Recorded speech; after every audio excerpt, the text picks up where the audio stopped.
It's time. Hey, what's up, everybody? Rafa Sparza here with Garry Tonon. Gary in a rash guard, not competing today, but still in a rash guard. What a pleasure it is for you to have me on the show today, Raf. Wow. I love when you say things like that, because the audience never turns on me. They like you more than me, but they never turn on me when you do shit like that. Gary, so you were able to come out here as a coach at EBI 8. Yeah. What were your thoughts of what happened today? First of all, I put in a lot of hard work and effort for this. My vocal cords are very tender at the moment. I'm going to try my best to complete the interview, but I don't know if I will be able to. I really think that if it wasn't for me, Gordon wouldn't have submitted a single person. There's just not even a chance. So it's like you won another championship here today. Yeah, exactly. Okay. That's fair. I think that's an accurate assessment. Gordon would actually probably agree with that. Have you gotten nicer to him with all of these wins? Like, you're just such a dick to him, but have you come to the place where you're treating him a little bit better, maybe not having him grab your luggage all the time? Now, something you guys have to understand is Gordon is a terrible person, like the worst human being. Okay. Like, just in his core, there's like most people have a heart, like a soul. It's just a black cloud, like a black hole that just sucks other things in. There's nothing produced. Okay. It just pulls other, like a parasite. So anyway, having said that, Faraz Zahabi said something interesting once, that for the students that he has that were given things good in life, okay, they were given a bowl of whipped cream. He shits in their bowl of whipped cream. And for students that were given a bowl of shit in life, he put some whipped cream on top. Either way, you end up with a shitty bowl of whipped cream, but ultimately, that's how you produce champions. Okay, great. So that's why you're a dick to him? Do you shit in his ice cream? I shit in his whipped cream because he just believes he's just God. You should hear the things that he says on a day-to-day basis. It's incredible. He is becoming a little more active on the social media, but you know what the problem with this is now? It's bringing out a side of you that's showing affection and support of him. Yeah, I have to do these things because he's on my team. If he wasn't on my team, I would be his biggest hater. And I still am kind of his biggest hater, but like I have to say some nice things every once in a while. It's just so inconsistent. One day it's like, Gordon Ryan's the worst. He's an idiot. I punched him in his teeth. The next day it's, man, Gordon Ryan is the best. Oh, you guys don't even know. Gordon Ryan's going to win this tournament, and I can't wait. Oh, it's going to be the best. Sometimes John has to hold a gun to my head to get me to actually post those things, but yeah. Well, speaking of which, that's going to be interesting. How are you enjoying the Danaher posts? Oh, they're great. They're great. Yeah, I mean, it's hard to have the time to read all of them, but it is some good. You guys, when you sit behind a computer, you will write some things. You will write chapters of books sometimes. Yeah, absolutely. Yeah, I mean, I've been posting like large posts and things like that for a long time, but the original hipster of large. Apparently now I'm just copying John. Every time I put a long post out, they're like, "Oh yeah, look, another John Danaher over here." People just like his better. Yeah, well, he's way more intelligent than me. Absolutely, not really remotely in question here. Okay, so let's talk about this. You were excited about that. As a spectator today, was there anything that caught your attention from what you saw, aside from Gordon? Because we'll get to Gordon in a second. Yeah, well, first of all, Hanato gave me this sticker and told me that it would help me get laid. So something's got to help you. As a spectator today. Yeah, absolutely. I need a lot of help. So, thanks to Hanato for everything. I mean, not just for the sticker. I mean, Hanato is really the reason that any of this is happening. The reason EBI is happening, the reason Gordon won, the reason I've ever won. I mean, we owe it all to Notch. He really is the god of not just grappling, everything. Mm-hmm. Is that the only prop you brought with you? No. Actually, someone has made a sticker loosely resembling me, I suppose. Let's highlight a few details here. First of all, I'm not 100% sure why this sticker was made. Okay. Number one, it wasn't explained to me. Somebody just came up and said, "Hey, we made some stickers of you," and I was like, "Really?" So apparently, let's start with the head. All right, let's work from the top to the bottom. I have something of a Lego-shaped head. I mean, I'm learning a lot about myself by seeing this caricature of me because, I assume that it must resemble me in some way. There's not enough VersaClimber on any of this. Then there's a mustache. Yeah. That it's a handlebar one. It was that phase. Yeah. That's all right. I'll give him that one.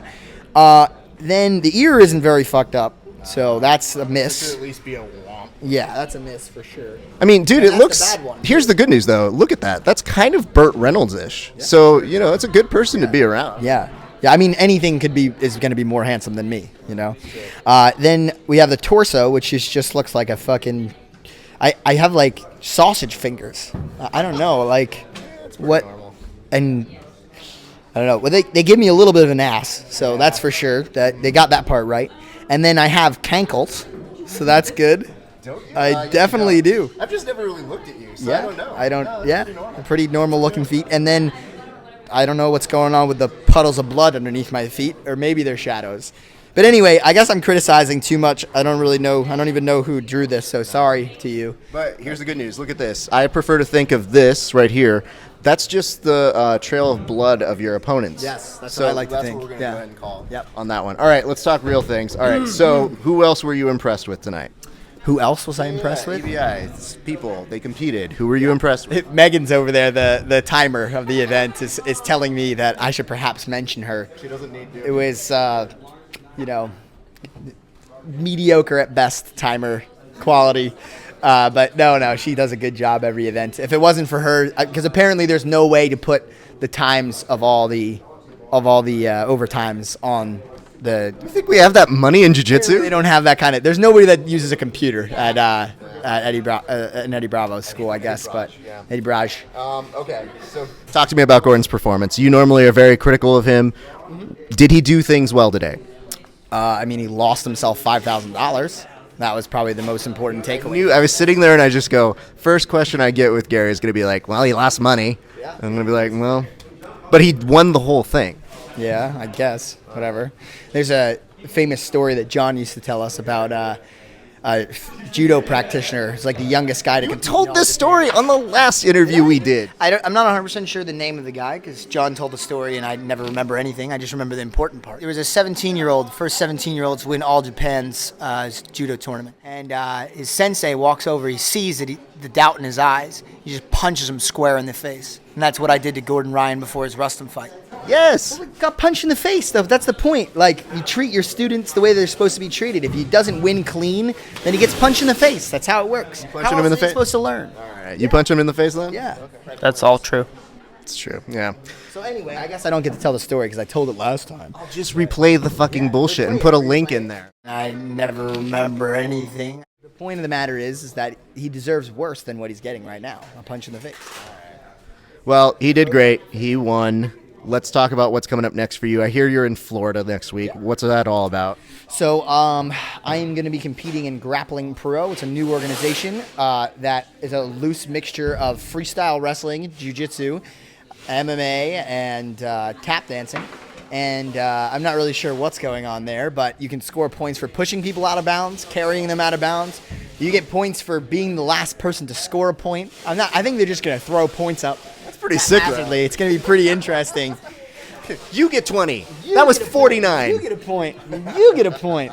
So, yeah, that should be interesting. I don't think the referees will have a clue how to officiate because the rules are so convoluted and they've never officiated for it. But we'll see. I can't wait for the rules meeting. I'm bringing my wrestling coach, who's just a complete lunatic. And it just has every time he gets angry, it's just veins coming out of every part of his neck and head. So I can't wait to see him screaming at referees and the people that run the event. But yeah, I've been basically just training sumo, putting on my my loincloth. What do they call that? Do you know? I don't know. Your diaper? My diaper. I've been putting my diaper on and practicing push-outs at my gym and I don't know. It's been an interesting preparation for that event. Well, you are the right person if they're going to come up with batshit rules. Anybody out there, if you're coming up with batshit rules, you guys are those folks. Because here's what I'm going to ask about. Because we're going to talk a little bit more about something later with Gordon. But what I want to get your impression is, there were people who were saying that Gordon should have to face all three people at one time instead of back to back to back for three with the Marcelo Garcia thing. Oh, at one time. Right, at one time. It was going to be an insane match. Then somebody had the good sense to say, let's make it a 3-on-3 tag team match. So where does this go? Because you guys, do you have a dartboard at home that you just come up with scenarios with? Is it a wheel you spin? I mean, it loosely resembles the time I challenged both of the Meow Brothers to back-to-back submission-only matches. So, I mean, I guess he's just thinking on the same wavelength as me. He told me he came up with that on his own, and he wasn't even thinking of what I did with the Meow. So you're the original hipster of everything. It's like I was putting long posts before Danaher. I was calling out 2 people at a time before Gordon. Everybody knows that. I don't know what Nicky's doing, but whatever he did, I did it first. I grew up into puberty first, just barely. Gordon, every time Gordon hits a cool move in jiu-jitsu, he just goes, "Oh yeah, I'm gonna call that the Gordon now." So, yeah, that's why I have to do that. I have to make sure everybody knows. Well, fair enough. All right, so that's coming up next. Then ADCC Trials, I'm assuming. Yeah. Oh, okay. So ADCC Trials. Yes.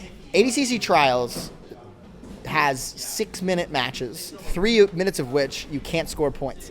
So what they turn into is 3-minute points matches, where 3 minutes you just disengage until the points start, and then people, 3 minutes who can score the most points. I don't know how that's a gauge for who's going to be the best at a 10-minute match in ADCC, where it's 5 minutes unscored. But anyway, I look forward to that. I actually hope all 3 of us lose, just as a testament to how ridiculous their rules are for that trial. So it's one thing for their event. The ADCC is great, but how do you do a 6-minute match to determine who's the best at a 10-minute match, especially when 3 minutes of which aren't unscored? That is crazy. It's insane. For 3 minutes of it. That's a weird, and that's got to be a weird way to train as well for it. Yeah. I really hope we lose. No. Then everybody would be like, it'll just be clear that nobody wants to see you guys lose. I mean, a lot of people do, but I'm not one of those people who want to see you lose. Yeah, it's not true. Not like that, at least. All right. Well, that's coming up. ADCC Trials. He's going over to Florida. Let's also do this real quick. I heard a rumor. It is someone's birthday coming up. Well, not yet, but at 12 a.m. 12 a.m. I thought we'd start it off real quick. Hey, everybody. Somebody's going to be turning X many years old in a few hours. Why don't we sing happy birthday to Garry Tonon? Happy birthday to you.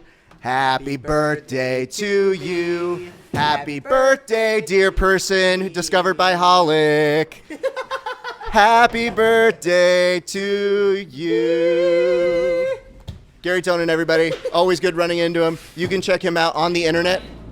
King Ryan's getting interviewed next. Stick around for that. You can catch all that here at VerbalTapCast.com.